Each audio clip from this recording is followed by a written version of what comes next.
Canadian clinical psychologist and author Jordan Peterson has once again expressed his love for Bitcoin while weighing in on the recent developments in the Freedom Convoy protests. The renowned author and YouTube personality, who has been using his social media pages to show support for the truckers' mission, describes Bitcoin as valuable and necessary. Peterson's tweet comes after news broke that Canadian financial institutions now have an order to freeze the accounts of the protesting truckers and those who support their cause. Welcome to Savvy Finance.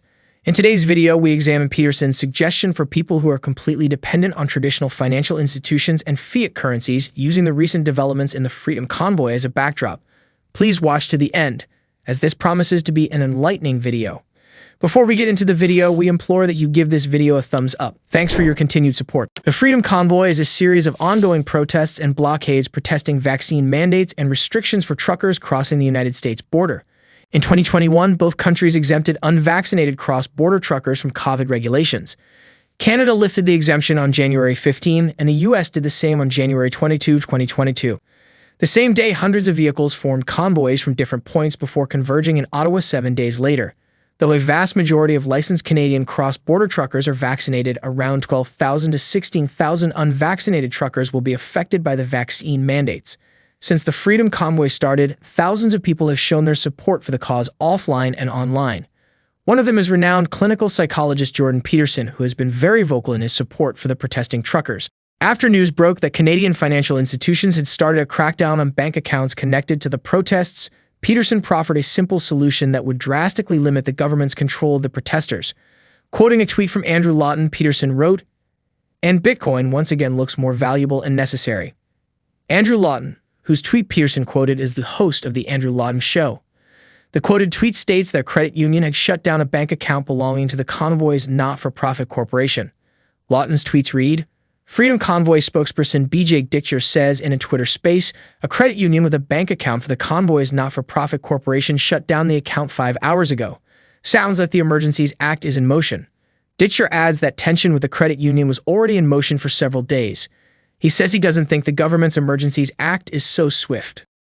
On Monday, February 14, Canadian Prime Minister Justin Trudeau invoked the country's Emergencies Act, which will give more tools for police to restore order in troubled areas. Trudeau also announced that financial institutions would be mandated to stop the flow of funding to blockaders' accounts. Banks, credit unions, insurance companies, portfolio managers, and investment counseling services are all included in Trudeau's emergency orders. The emergency orders direct the financial institutions to suspend services to individuals and businesses they suspect are a part of or are aiding the protesters. It also requires the institutions to investigate and identify accounts linked to the protests and disclose property and transactions owned or controlled by those identified. The Canadian government will also protect the financial institutions from civil liabilities incurred while following Trudeau's orders. The emergency orders will include cryptocurrency platforms to ensure there are no loopholes whatsoever.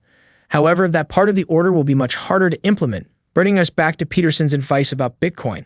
Apart from the fact that the government's reach is so much more limited when it comes to cryptocurrencies, the orders send a negative message about the control the government has on the centralized banking sector. This furthers the cause of people that have been advocating for a worldwide and permanent shift to truly decentralized systems. The emergency orders have been met with criticisms. Even those who do not outrightly support the protesters' cause believe the Prime Minister should have followed due process before authorizing the attack on bank accounts. People have also commented that the autocratic approach will become a precedent for handling all other protests in Canada and other countries. In addition to the emergency orders, there are also reports that the Trudeau administration aided a hacker who has claimed responsibility for hacking GiveSendGo. In a TikTok video uploaded after the hack, a self-proclaimed cyber terrorist, Aubrey Cottle, claimed responsibility for hacking the fundraising platform on Sunday and releasing the names of donors to journalists. Amidst the chaos and confusion, pseudonymous institutional investor and Bitcoin analyst Plan B believes there could be a winner. Plan B, who is fully against vaccine mandates himself, thinks the developments will greatly benefit Bitcoin. Plan B's tweet on the issue reads, Canada might be the next Cyprus moment for Bitcoin. In 2013, the price of Bitcoin shot up when the Cyprus financial crisis led to fears of a run on the banks. What do you think about the recent developments in the protests?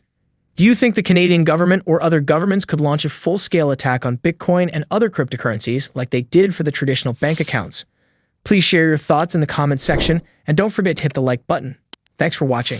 Today's video was sponsored by DataCamp. Our world is evolving at a very alarming rate, and so is the need to source, manage, and analyze data more efficiently. As we continue to evolve, there will be an increase in the demand for trained data scientists that can help us make sense of all the information surrounding us. You can unlock this world of opportunities at the click of a button by joining DataCamp today. DataCamp is an online learning platform that provides a simple, straightforward, and efficient way of acquiring data skills. With over 350 data science courses available, DataCamp has something for everyone. Whether you are a pro looking to increase your expertise or a new learner seeking a new career path, you would love the gamified experience that allows you to earn XP points while you learn. Don't know how you fit in?